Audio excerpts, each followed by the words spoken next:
নমস্কাৰ আগন্তুক পৰীক্ষাৰ বাবে লুচেন জিকে বহুত ইম্পৰ্টেণ্ট আপোনালোকে হয়তো ইতিমধ্যে গমে পাইছে গতিকে আজি লুচেন জিকে 2500 প্লাছ MCQ সিৰিজৰ 19 নম্বৰ ভিডিঅ'টোলৈ সকলোকে স্বাগতম জনাইছোঁ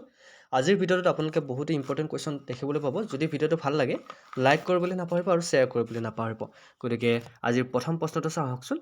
আজিৰ প্ৰথম প্ৰশ্নটো হৈছে শেহতীয়াকৈ বাতৰিত দেখা পোৱা ৰ'টৰুৱা হ্ৰদ কোনখন দেশত অৱস্থিত lake ৰ'টৰুৱা recently seen in the news is located in which country আপোনালোকে অকণমান সময় ৰৈ কেনে এনসাৰ দিবলৈ ট্ৰাই কৰক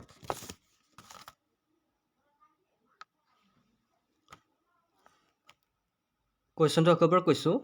শেহতীয়াকৈ বাতৰিত দেখা পোৱা ৰ'টৰুৱা হ্ৰদ কোনখন দেশত অৱস্থিত ইয়াৰে শুদ্ধ উত্তৰটো হৈছে the right answer is New Zealand ক'ত আছে নিউজিলেণ্ডত কি আছে ৰ'টৰুৱা হ্ৰদ আছে যাক আমি ৰ'টৰুৱা লেক বুলি কোৱা হয় কাৰেণ্ট এফেয়াৰ্ছৰ কুৱেশ্যন হয় লুচেন জিকে 2024 বুকৰ পৰা আপোনালোকে এইবিলাক কুৱেশ্যন দেখিবলৈ পাইছে গতিকে যদি চিৰিজটো চাব বিচাৰে তেনেহ'লে আপোনালোকে চেনেলটো এতিয়া ছাবস্ক্ৰাইব কৰি লওক next question number 2 Where will the exercise Vayu-Shakti 24 be held? ক'ত অনুষ্ঠিত হ'ব ব্যায়াম বায়ুশক্তি 2024 বা ব্যায়াম বায়ুশক্তি 24 ক'ত অনুষ্ঠিত হ'ব কমেণ্টত চাই লওক ইয়াৰ ভিতৰত শুদ্ধ উত্তৰ কোনটো হ'ব এনসাৰ দিবলৈ নাপাহৰিব ব্যায়াম বায়ুশক্তি 2024 ক'ত অনুষ্ঠিত হ'ব ইয়াৰ শুদ্ধ উত্তৰ হৈছে পোখৰাণত অনুষ্ঠিত হ'ব ক'ত হ'ব Pokhran option B is right answer মনত থাকিব next question number 3 Recently, which city announced free bus travel for transgender community? শেহতীয়াকৈ কোনখন চহৰে হিজিৰা সম্প্ৰদায়ৰ বাবে বিনামূলীয়া বাছ ভ্ৰমণৰ কথা ঘোষণা কৰিছে কোনখনে আপোনালোকে জানে যদি জানে মোক কমেণ্ট কৰি এনসাৰটো দিয়ক বেছি দিন হোৱা নাই কিন্তু ফেব্ৰুৱাৰী মাহতে ঘোষণা কৰিছে গতিকে যদি আপোনালোকে নিউজ চেনেল চাইছে তেনেহ'লে গম পাইছে ইয়াৰ শুদ্ধ উত্তৰটো কোনটো হ'ব যদি জানে কমেণ্ট কৰক Yes, শুদ্ধ উত্তৰটো হৈছে শেহতীয়াকৈ দিল্লী চহৰত হিজিৰা সম্প্ৰদায়ৰ বাবে বা যিসকল ট্ৰেন্সজেণ্ডাৰ তেওঁলোকৰ বাবে বাছ ভ্ৰমণৰ সেৱা ঘোষণা কৰা হৈছে option C is right answer next question number 4 Farooq Nazki who passed away recently was associated with which profession আপোনালোকে জানে শেহতীয়াকৈ মৃত্যু হোৱা ফাৰুক নাজকি কোন বৃত্তিৰ লগত জড়িত আছিল ফাৰুক নাজকিৰ নাম হয়তো আপোনালোকে বহুতে শুনিছে তেখেত কোনটো প্ৰফেশ্যনৰ লগত জড়িত হৈ আছিল তেখেত কবি নে মল্লযুঁজাৰু নে বিজ্ঞানী নে ৰাজনীতিবিদ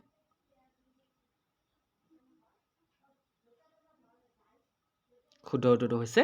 ফাৰুক নাজকি আছিল এজন কবি গতিকে poet option A is right answer Farooq Nazki is a poet next question number 5 Thanthai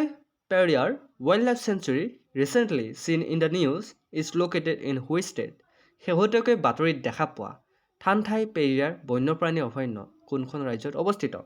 এই বন্যপ্ৰাণী অভয়াৰণ্যখন আপোনালোকে হয়তো নাম আজি প্ৰথম শুনিছে গতিকে পৰীক্ষাত আহি থকা কুৱেশ্যন হয় যিসকলে আমাৰ লুচেন জিকে সিৰিজৰ আৰু ভিডিঅ' বিচাৰে তেনেহ'লে কমেণ্টত আজি জনাব যে লুচেন জিকে সিৰিজৰ ভিডিঅ' লাগে নিশ্চয়কৈ আপোনালোকে লুচেন জিকে সিৰিজৰ ভিডিঅ' চাবলৈ পাব আমাৰ সিৰিজটো এতিয়ালৈকে শেষ হোৱা নাই লুচেন জিকে সিৰিজ আৰু লগতে আছামীয়া বুকৰ সিৰিজটো আমি লগে চলাই নি আছোঁ আৰু তাৰ লগতে আপোনালোকে প্ৰিভিয়াছ ইয়াৰ কুৱেশ্যনো দেখিবলৈ পাইছে এতিয়া মোক এইটো কুৱেশ্যনৰ এনসাৰ দিয়ক যে শেহতীয়াকৈ আমি বাতৰিত দেখা পাইছোঁ থানথাই পেৰিয়াৰ বন্যপ্ৰাণী অভয়াৰণ্য কোনখন ৰাজ্যত অৱস্থিত শুদ্ধ উত্তৰটো হৈছে the right answer is Thanthai Periyar বন্যপ্ৰাণী যাক আমি কওঁ Thanthai Periyar wildlife sanctuary ক'ত আছে তামিলনাডুত আছে option A is right answer তামিলনাডুত কি আছে মনত ৰাখক Thanthai Periyar wildlife sanctuary question number 6 Which country claims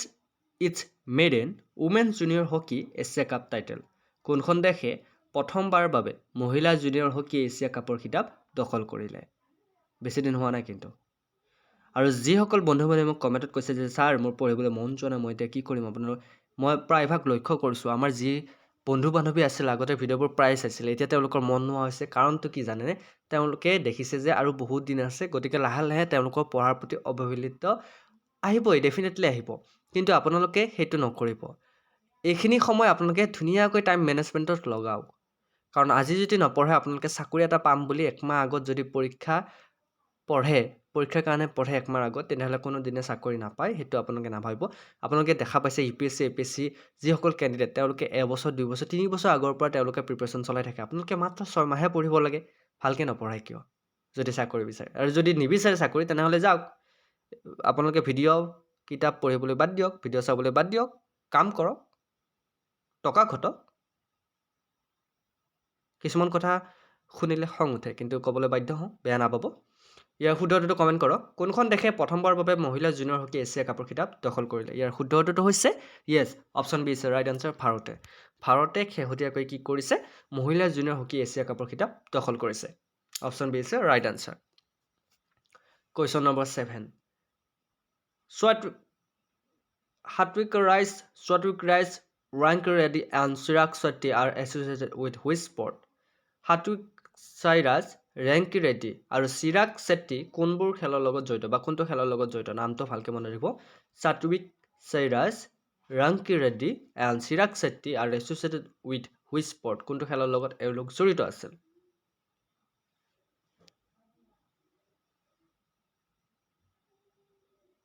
The right answer is badminton. তেওঁলোক বেডমিণ্টনৰ লগত জড়িত আছিল আজিৰ কুৱেশ্যনবিলাক অকণমান ডিফিকাল্ট হয়নে গতিকে এনেকুৱা ধৰণৰ কুৱেশ্যন আৰু বহুত আছে বহুত চাব পাৰিব নেক্সট কুৱেশ্যন নম্বৰ 8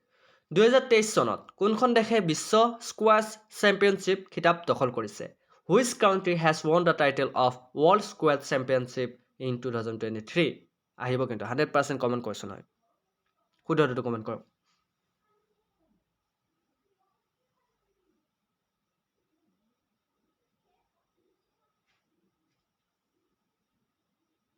শেহতীয়াকৈ 2023 চনত বিশ্ব স্কোৱাছ চেম্পিয়নশ্বিপ খিতাপ দখল কৰিছিল ইজিপ্তে গতিকে option B is right answer মনত থাকিব ইজিপ্তে লাভ কৰিছিল নেক্সট কুৱেশ্যন নম্বৰ 9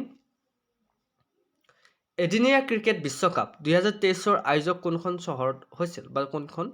চহৰে কৰিছিল Which city is the host of the ODI Cricket World Cup 2023 কোনখন চহৰে কৰিছিল বাৰু এদিনীয়া ক্ৰিকেটৰ আয়োজক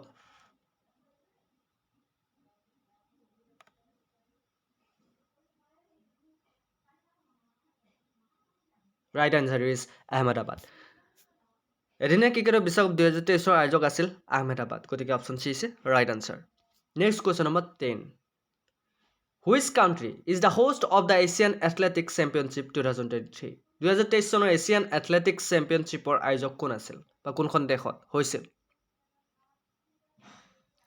কুৱেশ্যনটো আকৌ এবাৰ কৈছোঁ 2023 চনৰ এছিয়ান এথলেটিক্স চেম্পিয়নশ্বিপৰ আয়োজক কোন দেশ আছিল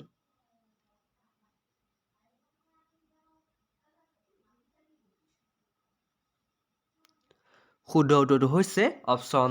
এ ইজ ৰাইট আনচাৰ থাইলেণ্ড আয়োজক কোন আছিল থাইলেণ্ড আছিল option A is right answer 2023 চনৰ এছিয়া এথলেটিক্স চেম্পিয়নশ্বিপৰ আয়োজক আছিল থাইলেণ্ড অ'কে মনত থাকিব নেক্সট কুৱেশ্যন নম্বৰ 11 ভাৰতৰ সৰ্ববৃহৎ হেলিকপ্টাৰ নিৰ্মাণ কেন্দ্ৰ কোনখন ৰাজ্যত উদ্বোধন কৰা হ'ল India's largest helicopter manufacturing facility was inaugurated in which state কুৱেশ্যনটো আকৌ এবাৰ কৈছোঁ India's largest helicopter manufacturing facility was inaugurated in which state ভাৰতৰ সৰ্ববৃহৎ হেলিকপ্টাৰ নিৰ্মাণ কেন্দ্ৰ কোনখন ৰাজ্যত উদ্বোধন কৰা হ'ল ৰাজ্যকেইখনৰ নাম চাই লওক আৰু শুদ্ধ উত্তৰটো কমেণ্ট কৰক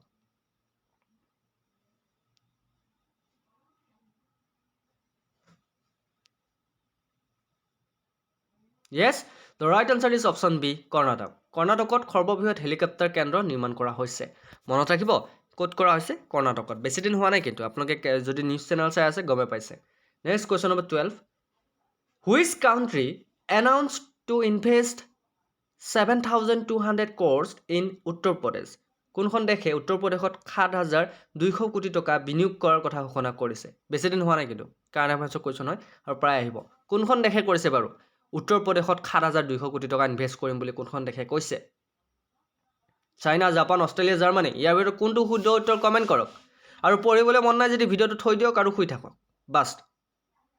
মোৰ আগত নক'ব কিন্তু পঢ়িবলৈ মন নাই কিবা নাই অকণমান সময় নিজক দিয়ক কাৰণ এইখিনি কষ্ট আপোনালোকৰ ভৱিষ্যত নিৰ্ণয় কৰিব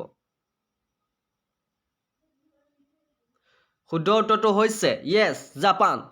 option B is right answer জাপানে শেহতীয়াকৈ ঘোষণা কৰিছে উত্তৰ প্ৰদেশক 7,200 কোটি টকা বিনিয়োগ কৰিব অ'কে উত্তৰ প্ৰদেশত কোনে কৰিছে জাপানে question number 13 international albinism awareness day 2023 observe on which date আন্তঃৰাষ্ট্ৰীয় এলবিনিজম সজাগতা দিৱস 2023 চনত কোন তাৰিখে পালন কৰা হয় 2023 চনত কোন তাৰিখে পালন কৰা হৈছিল আন্তঃৰাষ্ট্ৰীয় এলবিনিজম সজাগতা দিৱস international albinism awareness day 2023 observe on which date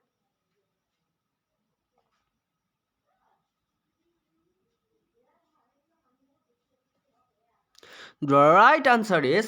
yes 2023 চনৰ 13 জুন তাৰিখে আন্তঃৰাষ্ট্ৰীয় এলবিনিজম সজাগতা দিৱস পালন কৰা হৈছিল উদযাপন কৰা হৈছিল অ'কে 13 জুন মনত থাকিব next question number 14 which company launch India's first drone air traffic management system কোনটো কোম্পানীয়ে ভাৰতৰ প্ৰথম ড্ৰোন বিমান পৰিবহণ ব্যৱস্থাপনা আৰম্ভ কৰিছিল বা ব্যৱস্থা আৰম্ভ কৰিছিল কোনটো company Which company launched India's first drone air traffic management system? Which is the right answer?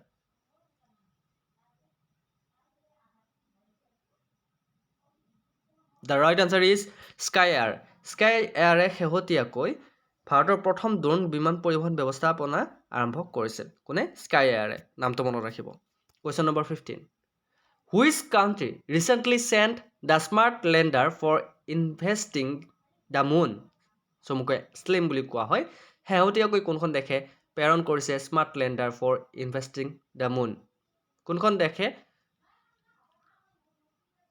প্ৰেৰণ কৰিছে স্মাৰ্ট লেণ্ডাৰ